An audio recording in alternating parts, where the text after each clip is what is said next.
Zlezero Command Deck, 1 year, 1 week after pulse. For clarification, all of the aliens in this series use their own units of measurement and have their own words for equipment. Equipment being used has just been translated to English for the most part. Tothquap tapped on the Nixie tubes, telling the time. Activating the ship-wide intercom, he spoke. Engineering, check in. Engineering, this is Ling Ern checking in. SMES coils at 99.4% charge. Radiators retracted and locked. Reactor on cooldown cycle. Turbines at 1 RPM hog cycle. Hull helium tanks at 15 kilopascals. Hull temperature at 2.76 Kelvin. No hull damage. We're basically invisible, Captain. Warp drive calibration's done and in pulsed mode. The field is up and we're ready to detonate the bomb on your command. Tothquap took a deep breath. Kovpav, send the punch cards to engineering. Yes, sir. Kovpav took the long roll of thick paper and placed it into a pneumatic transfer tube. 5 minutes later, engineering contacted the command deck. Coordinates input, Captain. Estimated accuracy of warp is a 3 km by 10 km ellipsoid, although you can never be completely sure, especially with something this experimental. Prepare for high warp effects, because at 10,000 C this is going to be a doozy. Warp time will be 540 seconds. Just say the words. Tothquap nodded to himself. Everyone on the ship was waiting for him to give the order. All hands, a high warp will be initiated in 1 minute. Engineering, begin the countdown. Tothquap and Ling Ern both inserted their keys into the nuclear detonation sequencer and turned them. 10, 9, 8, 7, 6, 5. Simultaneously pressing the fire button, the point of no return was reached. In 5 seconds, they would either successfully breach the system or would be converted to a rapidly cooling cloud of hot gas by a point-blank nuclear detonation. 5, 4, 3, 2, 1, 0. The ship shook violently. Half of the incandescent lights on the bridge exploded with a bright flash and temporarily blinded the command crew. Tothquap laughed and keyed his mic. Well, how about that? Nice work, engineering. As the affectations of high warp began to settle in, the tone became slightly more somber. He looked at his pilot, who looked like he was trying to keep his eyes open. Kovpav, if there's any discrepancy in our projected trajectory and our true trajectory, notify me immediately. Understood, sir. As the time passed, the ever-present static in his vision slowly worsened. A creeping tinnitus began to force its way into his hearing. A light blinked on Kovpav's console. Sir, there is a slight deviation in our trajectory.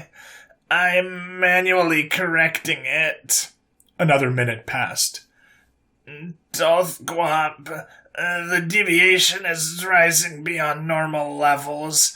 If I'm reading these figures correctly, we're experiencing a significant deflection towards the predicted trajectory of the streak we saw. The ship shuddered once again, this time with a sound of creaking steel. Our velocity is increasing. 1% over speed, 2% over speed, 4% over speed, 8% over speed. The visual static was becoming hard to see through as they began exceeding the ship's design speed. Tothquap quickly got on the comms. Engineering, get our speed under control. Captain, it's all or nothing. If I reduce power in this environment, we'll be scattered across the system. I recommend an emergency dewarp. If I hit it, we'll be stranded here. We only had 2 nukes. Captain, if we don't make it to the end of the warp channel, we fucking die. Velocity at 180% over speed, approaching structural limits. Tothquap looked at the main inertial guidance dial, just past 90% there. Damn it all. As his vision filled with white and ringing ears, he slammed a fist on the emergency stop order. The secondary nuclear pulse unit was ejected. Detonating, 300 terajoules of energy were dumped into the warp drive. The ship groaned and hissed with the violent release, desperately bleeding energy off in a blazing white inferno as it did its best to slow down, without hippieifying itself. Kovpav, Take complete manual flight control. Aim to position our dewarp window in the shadow of the gas giant, but stay out of its magnetic field poles or we're fucked. 10 seconds. Yes, sir. Kovpov pulled hard on the stick. What on Iania is causing this damn resistance? Hold on! The ship passed the shadow of Saturn just as it broke through the light barrier, causing a small flash of exotic particles as the residual warp field directed them forwards before collapsing. A moment of relative silence as everyone checked to see that they were alive. Tothkrop took the moment to look around his crew. Everyone was shaken, and he noticed that the ringing in his ears took a bit longer to dissipate than normal. Looks like we're alive. Lanham, focus on detecting nearby warp fields. Jer, try to find any signs of other ships in the area. I don't want to start our reactor until we can point our radiators away from watchful eyes. Kovpov, good piloting. Work with Jer to calculate a flight path towards the moon we saw. Our SMES coil is down to 3%, which means we have enough power to run basic systems and won't have to perform a black start. The intercom beeped. Bridge, this is engineering. Our entire hull temperature has risen by over 400 degrees K, and our helium tanks are boiling off. It's going to take a minute to cool it off, and when we do, we're going to have pretty low levels in the helium department. Understood. Get us iced as quickly as possible. Tothkrop put down the intercom, then selected the weapons deck. This is the captain. Bit of a rough ride there. What is the status of our weapons systems? Captain, we've done a quick test and all 3 turrets are operational.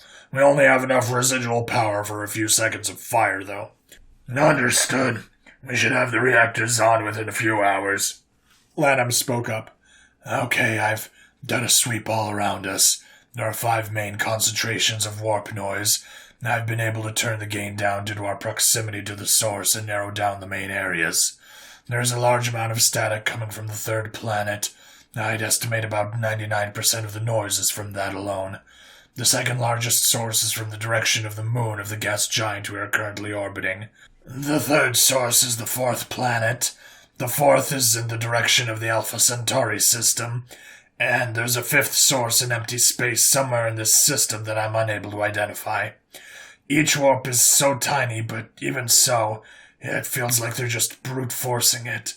I don't know how to explain it. It's more warps per second than an active war zone, but with such little finesse that a junior observer could easily pick them all up.